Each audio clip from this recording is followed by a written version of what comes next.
Climate change వల్ల ప్రతి ఒక్కరికి స్పైసీగా తినాలని అనిపిస్తుంటుంది కదా. సో ఈరోజు మా కంఫర్ట్ ఫుడ్ని షేర్ చేసుకుంటున్నాను.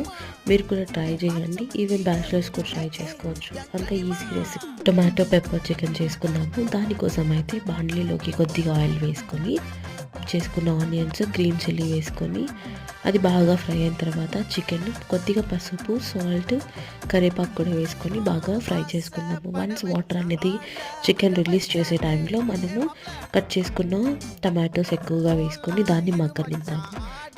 అది బాగా మగ్గిన తర్వాత స్పైసెస్ కోసం అయితే కారము, ధనియాల పొడి, పెప్పర్ పౌడర్ వేసుకొని లాస్ట్లో కొత్తిమీర వేసుకొని కొద్దిగా వాటర్ అనేది చుమ్మకరించుకోవడం వల్ల ఎక్కువ వాటరీగా లేకుండా కొంచెం డ్రైగా వస్తుంది. అంతే, మీకు ట్రై చేయండి. ప్రాసెస్ మొత్తము మీడియంలోనే కుక్ చేయడానికి ప్రిఫర్ చేయండి. అంతే, మరి వేడి వేడి అన్నంలో రసంతో ఇది కలుపుకొని తింటే సూపర్.